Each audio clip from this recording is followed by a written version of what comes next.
So, just to close this amazing afternoon today with very, very wonderful insights, going back to what's next in the hospitality, luxury hospitality and branded residences, what goes beyond just accommodation. So we have Andrew from CBRE, we have Sakina, co-CEO, Has Consult. We have Wessam, that apparently you all know, and from TUI, and then of course Philip. Philip runs one of the biggest real estate agencies in Mauritius, and last but not least, Aman from Aleph Hospitality, based in Dubai but operating here in Africa and more. So welcome all. I would like to start with you, Sakina, as more like Kenyan real estate, big real estate business here in Kenya, right? And what do you think the expectations of luxury are, and how do they shift generation after generation, those expectations of luxury in real estate? So, in our context, which is mainly the delivery of off-plan luxury developments, there's the buyer who will often be in the Gen X generation, and there will be 90% of those are actually investors, and so their idea of luxury is what actually translates to returns. But our users are actually a mix at the moment of Gen X and millennials. And what we're seeing with Gen X had sort of the more traditional viewpoint of luxury, which is ownership, privacy, a little more of the traditional status symbols. But what we're seeing now is the more dominant users in real estate are millennials, which are moving towards experiences and more lifestyle-driven developments. And what they're looking for is curated design, activated amenities. But in order for us to future-proof our designs, even though Gen Z is not a very big part of the buyers. The users in terms of the main resident in a development, if you're going to future-proof your developments, you need to think about what we're coming into, and they're more aligned with what is authentic, what is ethical, and what aligns with their values. Right. And so what you're seeing in those kind of developments is what sort of social impact do you have. So generally within the property industry, we're moving from ownership and prestige, and we're moving to lifestyle-driven experiences and social impact. Right, so moving from prestige to more experiences, and not only social impact and values and possibly value chain, like looking back and where did this product come from. Very, very, very interesting insight. Thank you. Andrew, over to you. So Andrew, tell us more from a global perspective. In an ever-changing global environment, what role do branded residents play in the revolution of this luxury concept that we are talking about today? Okay, good question. We are seeing branded residents playing a stronger role. And just to be clear, so branded residences is when a hotel brand or any other brand takes up the property and manages it according to the ethos of the brand. And why this is becoming very important is because of assurance. So in one way, if you look at it from the demand perspective or from the buyers, many people want to be sure that when they invest in an off-plan development, it's going to get built. They want to make sure that it's gotten the right approvals. They want to be sure that it also has the best case practices in terms of the design and the build. So in terms of all that insurance, the brand comes in, and because there's a third party, they know that the property will be built according to that. And once a property does open, you'll find from a maintenance perspective, you know that the service charge is going to go for what it's used for. You know your property will be maintained. You know that the service level will always be to top tier. So that's what the brand is there to assure. And because the end user is assured of all these different things, from a developer perspective, they see that when they build branded residences, like for example, if it's a Marriott property or an Accor property or the other different brands, we're seeing in the market uplift of a price premium of up to 30%. We're seeing that these units tend to have higher occupancies because there's assurance there. And overall, that means a higher return. And from a luxury point of view, especially if you wanted to develop a hotel, we are seeing that more people are trying to develop mixed-use developments where they're leveraging from the profit they've gotten from the branded residences to lower the cost of the luxury hotel. Because the reality across Africa is it's getting more and more expensive to build these hotels, and you need to become cleverer in how you're financing them. And that's the role we're seeing. So we expect branded residences to become a bigger part of the global landscape, and definitely in Africa as we go. Yeah. Wow, so more clever investments, branded residence yielding more, over 30%. That's a big number. So since we're talking about also clever investments, our cost efficiencies, I'm actually going to go over to you, Aman. And I'm going to ask you the first question. As an independent hotel operator in Africa, this model of the independent hotel operator is relatively new, right? And make them understand the importance of separating ownership versus brand versus the operational management. And to a great extent, we've been successful in the region. We have 10 hotels operating in Africa as of today. 4 of those are in Nairobi. But again, having said that, we like to partner with our potential brands. So we intend on acting as a strategic intermediary between the owners and the brands, so that we ensure that there is some sort of cost efficiency that is achieved for the owners that translates into positive ROI.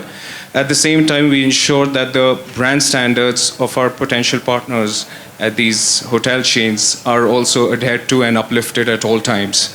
So basically, the opportunity is to unlock the potential of ensuring that we provide positive ROI to our potential owners. Mm-hmm. At the same time, ensuring that the brands are happy with us, because we are not there to replace them, but we are here to work in tandem with them. Yeah, to work side by side. Okay, thank you so much. Wessam, tell us about TUI. Tell us about TUI Blue, how you guys integrate wellness and communities and the local culture into your global hotel expansion strategy. How is that happening? Thank you. I think post-pandemic we see a lot of trend coming up into the willingness of a lot of travelers to spoil themselves more. They are willing to spend more money, to stay longer, to have better categories. So the trend is going definitely in that direction for appreciating more luxury. So we as a tour operator, we have two KPI here. One is the tour operator, which is the tour operator number 1 in the world. So we know what are we selling as a tour operator. So we came to the decision after the pandemic that we need definitely to go into this luxury sector, because it is a big trend and it is a clear demand, a higher demand than existing offering on the street. So this is why we have been working with High Speed on the Mora as a luxury brand. We bought a property in Zanzibar. We converted it from 5-star lux property to an absolute luxury property. We started to operate it, and it's doing fantastic numbers since more than 14 months. And this spa, which is integrated there, we have tripled the space of the spa. And I can tell today that it is one of the biggest trend and the revenue generator, because spa in a luxury product is not anymore a sort of a relaxation zone. It becomes to be a clear expectation of the guest. It is a center where a digital detox happen. elevation of the emotion and restoring emotional stability is in there. And people are willing to come again because of this spa experience to stay longer. And our spa, not only in Zanzibar, I'm talking about Zanzibar, Tunisia, Morocco, they are doubling the growth in digit and numbers, but also helping the hotel to achieve higher RevPAR and higher occupancy throughout the year. From the spas, right? It's incredible. I wouldn't expect that, although I'm a spa resident myself, like I have to be honest. Okay, so let's go over to Philippe, if possible. Philippe, Mauritius market, right, is almost a synonym of the luxury hospitality market.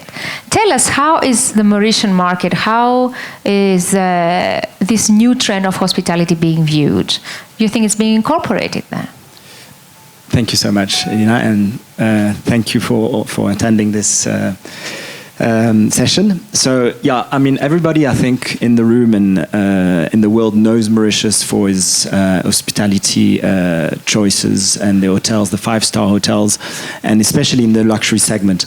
But it's true that since many years we've seen a shift into not just luxury hotels, but hotels who really integrate luxury community and branded residences.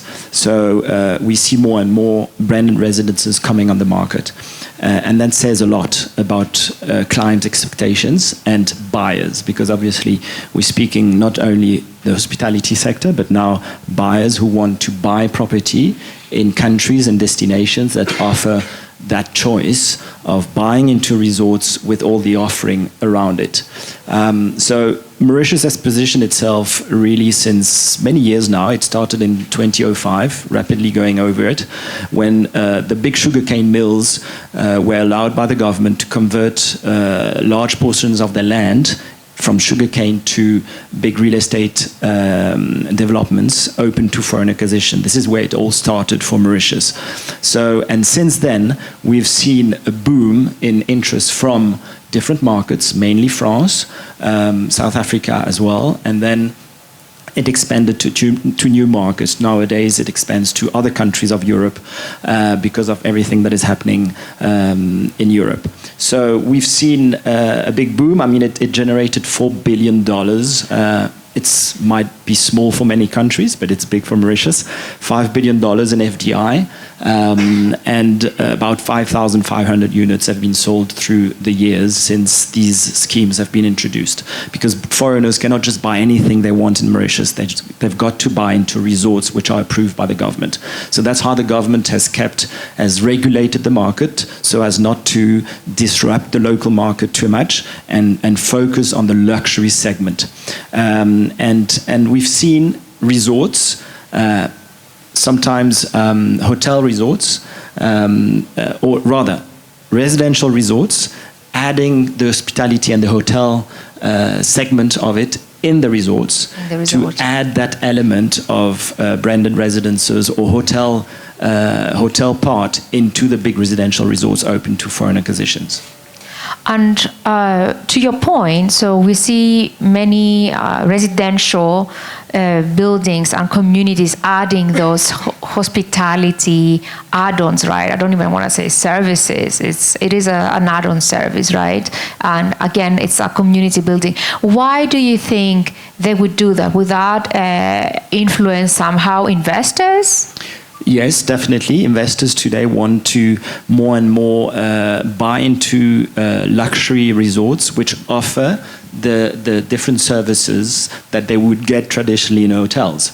So now they want to live in resorts that offer that variety, wellness, that sense of community, all the luxury part of it, including the spas. You were mentioning the spas. Today we see brands like Anaïta who have got an 800 square meter spa, and most of these resorts add wellness spas because these are what luxury buyers want to buy into. Right, so it is attracting, this concept is attracting more and more buyers, basically, and the spa. of course. Definitely, Spa is important. always the spa component, Yes. which is added to Yes. it, and many other things. I mean, these big resorts not only add spas, obviously, but you've got the sport component. You've got tennis courts, you've got golf courses, marina, you've got tennis courses, paddle now. Obviously, as a must, paddle tennis. You've got to include that. You've got schools even. How do you say, kindergarten schools, right. because people come, and even the office component are now included in these big resorts because people come to live there part of the year or the whole year, and they want to find everything they need within that community, and they also want to be part of a community, and that's what many resorts have managed to do. The Azuris and the Heritage Villa Valriche and the Anaitas, which we all sell as real estate agents, they've included that, and they've understood what the luxury buyer is actually looking for before they buy. I understand. Yes. I think, sorry. Philip, you are talking about the core transformation of the luxury environment. Because back in the years and through decades, luxury guests wanted to be completely disconnected, completely isolated in his cage, and having like a super personalized services. Meanwhile, this expectation is gone. There is two reasons for this. The first reason is that a big part of I would say, the upper mid-market clients has been transforming and going into the luxury because of the reason what I mentioned before, that they are willing to spend more money because nobody knows is we will get another pandemic, we will get the lockdown. So they spend a bit more from the reserve they have during the pandemic and from the money coming in. So these guys are not the same type profile of a typical luxury guest, which want to be isolated. Here, we started to think differently out of the box to create integration, selected integration of the community, doing some social activity with the guest in the hotel, but also in the environment of the hotel. And it has become really a sort of a must to have a different entertainment night before. I fully agree with you. It's a must. Connecting rather than disconnecting, right? Because the new luxury isn't just buying marble floors. No, today it's really about living healthier, greener, and be part of a community. Yes, part of the community. Right, and now over to you, Sakina, with like a very big, apart from all the other developments, like this big, like live, play, work, Enaki that we have here in Nairobi. It's beautiful, but like sizable development, right? How do you feel the developer and during operations as well? How do you feel the role of balancing the luxury component and the emotional component with operations, right? How is that going to work? So, Enaki was actually quite interesting. And even though it was bigger and a bigger scale than our normal developments, we still went through the same processes. And you will always start with the functional. And that is the practical matters. What is in the case of residential development, what is the total square footage? What are the unit sizes? What is the unit mix? What are the design efficiencies? What are the sort of technical requirements of the building? And these sort of things just ensure that people live with ease and comfort. And this, I would say, takes care of probably 75% of the requirements that global residents need to kind of remove the pain points in the living experience. And so you'll always start with the functional. But over and above that, luxury really is storytelling. And the design process must have that storytelling. And what we do with that is from the beginning, from the location and the target audience, and understanding their aspirations, where they are in their life cycle, what they're looking for, what their daily lives look like, and what sort of escape they're looking for. You will then use everything in design, from materiality to light, to movement, to amenities, to create that will then sorry. Once you've created the design story and created the design character, you'll then use materiality and light and spaces to tell this story. And so it really is developed, the character or the design narrative is created, and then it's weaved through the different disciplines of design, from the architecture to the interior design to the landscape architecture.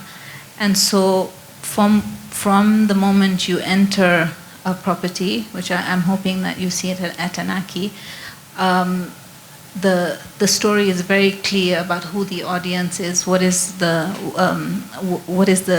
design narrative, and how does it weave through these different aspects. And I think so in terms of functionality provides what is required, but the emotional story or the design storytelling really provides the soul of a community, and it's what creates connection and gives it that luxury positioning. Right. So basically, when a guest goes into Enaki, and because I've been, basically when you go in and you walk through that development, the construction, the design takes the guest or the occupier into the journey that is premeditated. Yes, something like that? Yes, exactly. And if you look at the I would say the character of what you see from the inside to the outside, to the visioning, feels like it's coming from a single viewpoint, down to the branding material, down to the sort of the language that we use, is all curated towards a more wellness-focused audience, people who want peace and quiet, want an escape from the grit of the everyday life. Yes. Those of you who know, you know. And so it's really this cohesive viewpoint from picking the location all the way down to operations delivery. Right. It's an end-to-end storytelling. Exactly. Yes. Okay. So Andrew, now over to you. Tell us about institutional investors. You're in capital markets, right? How do institutional investors view the long-term value of wellness and these community-centric assets compared to traditional luxury properties? Yes, institutional investors are very similar to us. If you think about it, even as retail investors, what we're really chasing is higher returns and low risk. And if even just listening to what Ginas mentioned, there's a lot of intentionality that goes into building these wellness and community aspects. They are thought through everything. It's these developments will tend to have ideal locations. The design is suited to the tenant, it's suited to the target audience. And what that means is, as you put it, you get an experience that is stress-free and an easier place to live, to be in, and that now translates into things like occupancy. So ultimately, the people who are in developments that have incorporated wellness and they have just created that good blend of community, they're likely to stay longer. They're likely to recommend the product to other people. And ultimately, you'll find that these properties, and it's been proven from market to market, tend to outcompete others in terms of occupancy. And then, of course, when occupancy is not an issue, that gives you a platform to be able to charge a higher rent or a higher rate. Now, all those combined allow you to have a higher return. And also another factor is we are seeing the newer generations, and basically we are seeing luxury move to a more experiential aspect. And with that, these facilities are becoming more and more common. So you'll find on a long-term aspect, you'll find that incorporating these features now, what is luxury, in all honesty, also ensures that your asset remains relevant as the market changes. Because of course, right now it's premium, but a decade or 2 decades from now, this might be things that are more commonplace, and we've seen it happen. More basic. Yeah, so for an institutional investor, this is also a product that is built to stand the test of time. It's built to have a higher return. It's built to have a lower occupancy. So it meets the two factors: higher return, low risk. High return, low risk. We like investing in these assets then. right? So tell us, Aman, on your side, how do the not individual, sorry, I'm not saying this correctly, help me, the independent operator, right? This model, how does it work to better respond to luxury, wellness, and community trends compared to the traditional brand management? Did I say this correctly? Yes, thank you. Sounds like. So I would just like to echo what Wissam and Philippe mentioned, that post-COVID, people want to travel responsibly. So given our model, we are extremely agile and flexible when it comes to curating these luxury experiences for our guests, whether it is collaborating with regional artisans or regional wellness practitioners, or also incorporating some sort of a community-driven component in the entire guest journey. We've been quite successful in implementing these within our hotels. So just to give you an example, we have a hotel that is operating in Kinshasa. It's a 52-key hotel. And one of the areas was underutilized in the hotel. So what we did was we tried to convert it into a wellness hub, and we invited some of the local artisans and the local artists to showcase their art. And we were able to see a immediate uplift in our F&B consumption in the hotel. So there was a direct correlation between wellness, community-driven activities, and F&B, for that matter, of course. Okay. Apart from that, we at Aleph Hospitality have also launched a CSR program called Aleph Cares, which trickles down from our corporate headquarters to all our hotels. So basically, this is ingrained in the fabrication of each of our hotels that we operate.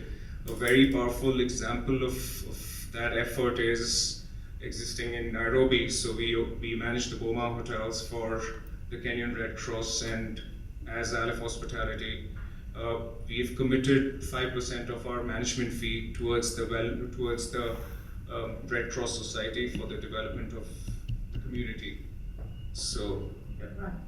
So something that we didn't touch upon so much, but excuse me, again, tying up to the community. Community is not only between the guests and the occupiers. Community is the community, the external community, the city, right, where we are. I want to feel like I'm in Nairobi and I am somehow having a positive influence to that local community, rather than being, for instance, in Paris or New York. When I'm in New York, I would like to feel that I'm in New York, and vice versa.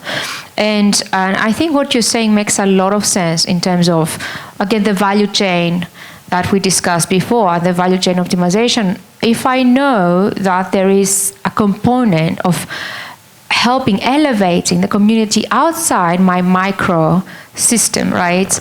That is also something that is part of this new luxury concept that we're talking about. So thank you for bringing this up. Okay, so I'm going to go back to you, Philippe, and I wanted to ask you, looking ahead, let's talk a little bit about now the future. How do you see the sector that we're talking about? How do you see opportunities, but also challenging coming along? Well, as far as Mauritius is concerned, there are some opportunities, and we've brushed over it in our conversations. First of all, is branded residences. Some have paved the way already. We've had One and Only, who's developed next to his hotel the private homes, One and Only private homes. We've got the Four Seasons residences within the Anaita Golf Resort. So now we've got new traditionally pure hotel groups that you would know, like Sun and Beachcomber. So now they are also developing big residential developments, and they are plugging and they are attracting property developers to develop real estate along with them. So these are opportunities for hotel groups to really develop, and it works for Mauritius, can work anywhere in the world, to really add to the hotel part luxury residences that they sell because of all the services that are attached to it. For Mauritius, another opportunity is the high net worth clients who more and more are looking for luxury wellness integrated resorts with the lifestyle, the service, and the security it offers. Mauritius as well is very well positioned as a hub, financial hub between Asia and Africa, or Europe and Africa. So it attracts businessmen and businesses to come and establish themselves in Mauritius. So that now it opens up a new type of clientele that comes for business, but now want to establish themselves in the region, and then they buy real estate. And now the challenges, because there are challenges as well. First of all, when everybody speaks about Mauritius, everybody wants to buy on the beach. So we've got a challenge because there's little offer right on the beach. It's not available, right? You mentioned that. It's mostly is leasehold land, which is on the beach, but some part of the island is freehold, and this is where you've got these big resorts which offer coastal developments, and this is what high net worth buyers don't always understand, and they call us and they say, I want a house on the beach in Mauritius. So we've got to try and shift that need into buying into a resort which has got a coastal and beach component, but then the rest of the community, the golf and all the luxury components. So that's a challenge because you've got to shift the demand into something that they can't have, but we still have to offer them something which is still very attractive.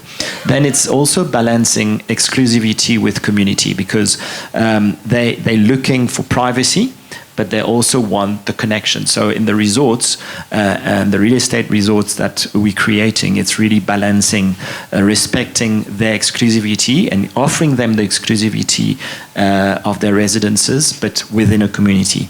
So these are challenges because you've got to be able to create that. And also avoid the copy-paste type of projects. So you can't always have the copy-paste. Each project has got to be created with his own DNA, his own components that are different from the others. Absolutely. It's difficult though, because you have global trends and right now with globalization, and we said about technology, and it's very difficult not to be influenced, at least, let alone copy paste, because it's the easy way out. But totally, I hear you, and also I get there is a challenge, right? When you want to be connected, but you also want to be disconnected. Yeah. And I think that's where the design concept that Sakina, you were saying about, we were telling us about, comes in, right? How proactive are we in this design element? And now talking about the global, right? The global and the evolution. How does the global market, Sakina, influence the local market in this luxury trend? So I'd say it's actually quite important. When we think about global versus local, it's not a zero-sum game. I think 80% of buyers' needs globally in such a globalized culture is actually the same: the need for security, for peace, for comfort. And there's a lot of design. There's a lot of design innovation globally around meeting these needs with precision, and I think that we can and we do need to adapt these. Having said that, there has to be with every development there's a context. Yes. And what is the local context? And that comes, and I'd say that's 20% of it. And that comes from climate, it comes from culture, it comes from memory, it comes from rituals. And this is not something that can be imported. It needs to be interpreted with a lot of curiosity and care, with a deep, I would say, with a deep respect of place. And so while the global innovation around design gives us sort of the ability to meet the common human needs, the local interpretation coming into design, even in new and modern and contemporary ways, gives us an ability not to lose our local stories. Right. So DNA and double down on our DNA, right? History and future, I guess, together. Exactly. I think for the DNA there is one missing part here, Yes. which is, in my opinion, one of the most important part for luxury and for the DNA of any product, which Tell is us the more. people. It's The the people. people. So what we do on our group level is to take care of these people. That's mean the local empowerment of the people, creating a new educational environment in some destination where we go, where there is no education, or let's say no capacity to produce sustainable product, but also good quality product which we can use in the brands. That's mean we have a huge responsibility, social responsibility here, to go and to educate these people, because this education is not only on the technical side of servicing in luxury environment or in spa or wherever. It is as well about the integration into a luxury. I can give a very nice example from two countries, from Vietnam and also from Zanzibar. People who came to us to work in Amora, they were taking off their shoes before going to the restaurants, because they never have experienced something like this. So how can you give confidence to these guys without being creative in the education? In the education, in the German system, we say like a dual system, which is have theory and more practice, because these guys, some of them, they are analphabet, but they're not stupid. They are willing to absorb all that beauty of the job and to see a chance to elevate their lifestyle and their life environment. So this is, I think, one of the most important thing and challenges, because the speed of the market going into creating more and more offers, but where are the people? The people are still missing. So we need to put more efforts in the destination just to make it more authentic and more feasible. Yes, and it taps back to the previous conversation, right? The first panel of this afternoon about how we empower those local communities, because they can either uplift a project, or actually they do have the power to disempower the project in its entirety.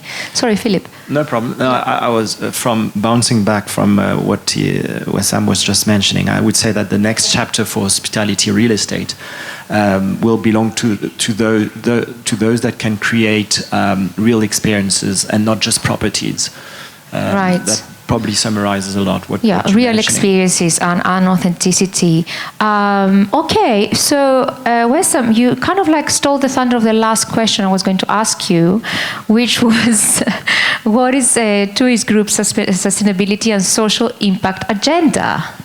Well, this is one of the biggest agenda we have in the group, with a high pressure, not only in producing 600 hotels in the next short term. That's been from 453 hotels right now. We want to get them on 600 in the short or middle term. So these give us a pressure to reduce our impact on the environment. So this is why we are spending a lot of money in transforming, for example, all the 187 aircrafts which we have into high efficient with low contribution to the bed of the continent, and then exactly the same with the cruisers. So sustainability is a big agenda. We want to reduce by 2030 50%, and we want to be in 2045 by net zero, which is going into the entire ecosystem what we have. I invite you just to see now a video of the efforts which the group is putting, just to make sure that we are doing the right thing into sustainable hospitality and tourism. All right, let's go for it.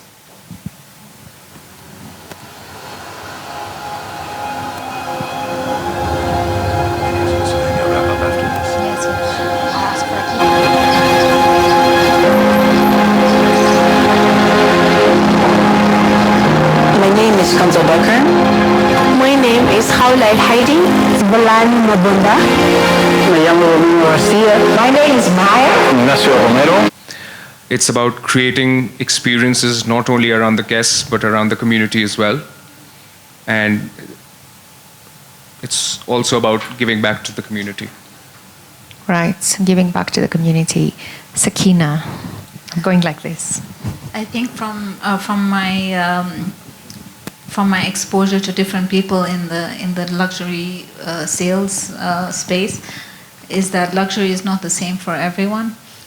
It's different for different people of different ages, of different income statuses, and it's good to know what market you're targeting and to understand what luxury means to them and be able to deliver it with excellence. Right, yeah, understand your market.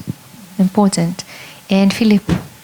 Well, I would say that I think Mauritius has really understood that for investors and lifestyle buyers, the opportunity today is not just to own property, but really to become part of something truly lasting. And I think Mauritius has really grasped that intelligently. Sounds like it. And Wessam, tell us more. Not a lot.